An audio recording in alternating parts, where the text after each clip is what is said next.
सास का घूंघट। ये है देविका। देविका पढ़ी लिखी और मॉडर्न लड़की है, लेकिन उसकी शादी ऐसे परिवार में हुई है जो गांव में रहता है। भले ही ये 21वीं सदी है, लेकिन देविका की ससुराल वालों की सोच वो तो 18वीं सदी से आगे बढ़ी ही नहीं। आइए जानते हैं क्या होगा जब शहर की पढ़ी लिखी और मॉडर्न लड़की फंस जाएगी संकीर्ण मानसिकता वाले माहौल में। सागर, ये तुम्हारे गांव में सबने इतने लंबे लंबे घूंघट क्यों कर रखे हैं? और ये सब मुझे इतना घूर घूर कर क्यों देख रहे हैं? अरे यार, तुम भी घूंघट कर लो ना, इसीलिए तो देख रहे हैं सब तुम्हें। कम ऑन सागर, मैं घूंघट नहीं कर सकती। तुम्हें पता है ना मैं कौन हूँ। लेकिन देविका, मेरे पिताजी, चाचा जी, बड़े भैया और जीजा जी ने तुम्हें बिना घूंघट के देख लिया ना तो बहुत गुस्सा होंगे और न जाने कौन कौन से फरमान सुनाएंगे। घर चलो, देखा जाएगा जो होगा। सागर देविका से कई बार कहता है कि वो घूंघट कर ले, लेकिन देविका सागर की नहीं सुनती और अपने ससुराल के दरवाजे पर पहुंच जाती है। जब देविका वहां पहुंचती है तो देखती है कि उसकी सास बिमला, चाची सास कम्मो और जेठानी सुजाता ने लंबा सा घूंघट कर रखा था, पर उनकी ननद वीना ने घूंघट नहीं किया हुआ था। लेकिन हाँ, उसने सर पर सलीकी के साथ दुपट्टा जरूर ओढ़ा हुआ था। सागर अपनी पत्नी को सबसे मिलवा रहा होता है, तभी सागर के पिता जोगिंदर बोलते हैं, सागर, तूने बहू को इस घर के तौर तरीके नहीं समझा। हमारे घर की औरतें बिना घूंघट के किसी पर आए मर्द के सामने नहीं आती और तू इसे ऐसे ही ले आया। पिताजी, मैं समझा दूंगा। वो नई नई शहर से आई है ना, इसलिए उसे पता नहीं है। सागर की बात सुनकर उसके चाचा जी महेंद्र बोलते हैं, ये बात तो तुझे गांव में कदम रखते ही अपनी बीवी को समझानी चाहिए थी। हमारा गांव में बहुत नाम है। तेरी बीवी ऐसे गांव भर में घूमेगी तो क्या इज्जत रह जाएगी हमारी। ये बोलकर जोगिंदर और महेंद्र वहां से चले जाते हैं। शाम को घर की सारी औरतें खाने की तैयारी करती है। खाना तैयार हो जाता है, लेकिन घर की कोई भी औरत खाना नहीं खाती। बहुत रात हो जाती है, तब देविका कहती है, सासू माँ, खाना बने हुए तो देर हो गई, रात भी बहुत हो गई है, हम लोग खाना क्यों नहीं खा रहे हैं? अरे बहू, ये क्या बोल रही हो? हमारे यहाँ घर की औरतें तब तक खाना नहीं खाती जब तक घर के मर्द खाना ना खा ले। लेकिन इतनी देर हो गई, आप सबको भूख नहीं लग रही क्या? तभी देविका की जेठानी सुजाता कहती है, लग तो रही है, लेकिन यहाँ की यही रीत है, ये निभानी तो पड़ेगी ना। भाभी जी, ये रीत नहीं है, औरतों को प्रताड़ित करने का एक तरीका है। अगर इस घर के आदमी पूरी रात नहीं आए तो पूरी रात खाना नहीं खाओगी क्या? देविका ये बोलकर सीधा सागर के पास जाती है। सागर उसे समझाता है, देविका, यहाँ ऐसा ही होता है, तुम थोड़ा सब्र कर लो, पिताजी और चाचा जी आते ही होंगे, फिर हम सब खाना खाएंगे। सागर देविका को समझा ही रहा था, तभी देविका की ननद वीना आकर कहती है, सागर, खाना खाने आ जाओ, पिताजी और चाचा जी आ गए हैं। चलो देविका, तुम्हारा इंतजार खत्म हुआ। सागर खाने के लिए बैठ जाता है। जब सब खाना खाने बैठते हैं तो देविका भी बैठ जाती है। सागर धीरे से उसे कहता है, अरे देविका, ये क्या कर रही हो? तुम इस तरह हमारे साथ खाना नहीं खा सकती। मगर क्यों सागर, मुझे भूख लगी है, सब लोग खा रहे हैं तो मैं क्यों नहीं खा सकती? ये हमारे घर का नियम है, पहले घर के आदमी खाते हैं और बाद में औरतें। लेकिन सागर, हमारे घर में तो ऐसा कोई नियम नहीं है। देविका और सागर में बहस छिड़ जाती है।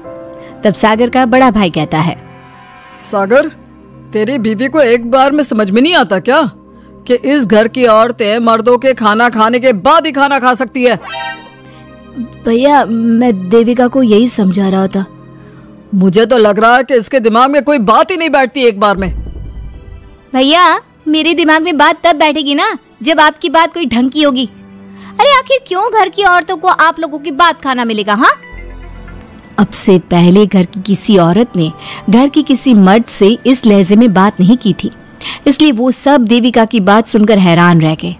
तभी सागर की जीजा और वीना के पति कल्याण जी कहते हैं, ये क्या है सागर, इस घर की दीवारों को औरतों की इतनी ऊंची आवाज सुनने की आदत नहीं है। अपनी बीवी को बोल जरा होश से काम ले और चुपचाप चली जाए। क्यों चली जाऊं मैं चुपचाप? इस घर की औरतें आपकी हर बात बर्दाश्त कर लेंगी, लेकिन मैं शहर की पढ़ी लिखी लड़की हूँ। आपके कोई भी फालतू के रीति रिवाज मैं नहीं बर्दाश्त करने वाली।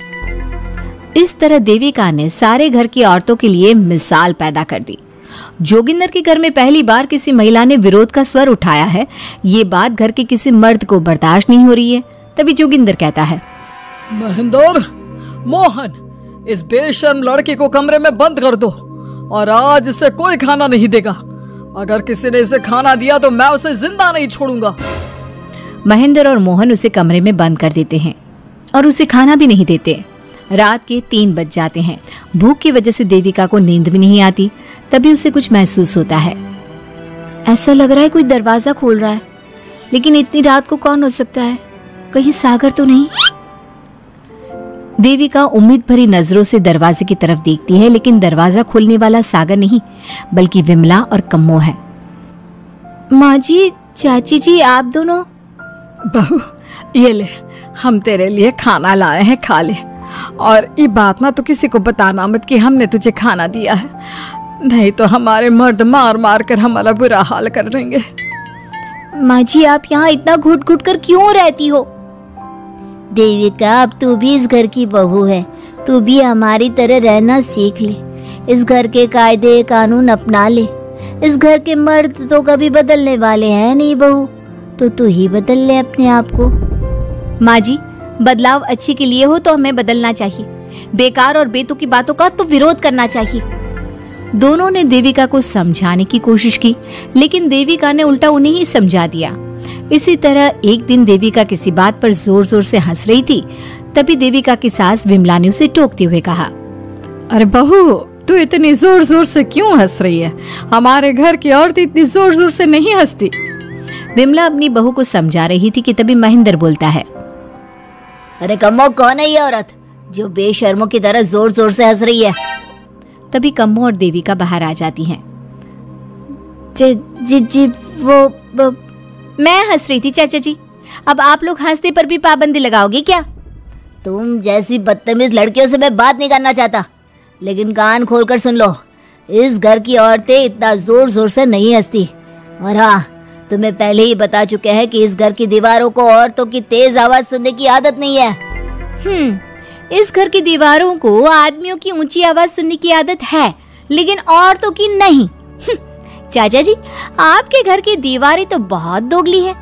हर पाबंदी औरतों के लिए क्यों चाचा जी? औरतें ये नहीं कर सकती, औरतें वो नहीं कर सकती। औरतें सांस ले सकती है या उस पर भी पाबंदी है? चुप हो जाना बहू, मत बोल और घूंघट कर ले। ये तेरे चाचा ससुर है, थोड़ा तो लिहाज कर। कम्मो के समझाने पर भी देविका चुप नहीं होती। वो महेंद्र से ऐसे ऐसे सवाल पूछती है जिनका जवाब उसके पास होता ही नहीं। महेंद्र गुस्से से सागर को आवाज देता है। महेंद्र की आवाज सुनकर घर के सभी आदमी बाहर आ जाते हैं। जी चाचा जी, आपने बुलाया? अपनी मुंह जोर बीवी को यहाँ से ले जाने तो कुछ अनर्थ हो जाएगा। क्या हुआ चाचा जी? तेरी बीवी जिस तरह से मुझसे बात कर रही है, छोटे बड़े की तमीज नहीं है इसे। कम से कम 7 दिन तक ये कमरे से बाहर नहीं निकलनी चाहिए। अगर इसे मैंने कमरे से बाहर देख लिया तो किसी की खैर नहीं, समझे? पर मैंने कुछ गलत नहीं बोला। सागर, जो सच है मैंने वही कहा है। देविका, चलो मेरे साथ। लेकिन सागर, मेरी बात तो सुनो। सागर देविका को वहां से ले जाता है। इसी तरह से कई दिन बीत गए। अब देविका अपने ससुराल में हर गलत बात का विरोध करने लगी, लेकिन जितना ज्यादा वो विरोध करती, उसके ससुराल वाले उस पर उतना ही ज्यादा अत्याचार करते। अब देखना यह है कि देविका अपने ससुराल वालों के अत्याचार को यूं ही सहती रहेगी। क्या उसके ससुराल में घूंघट में औरतों का दम इसी तरह घुटता रहेगा? अगर आप इन सवालों के जवाब जानना चाहते हैं ना, तो हमें कमेंट करके जरूर बताइएगा। और हमारी स्टोरी को लाइक, शेयर और चैनल को सब्सक्राइब करना ना भूलें।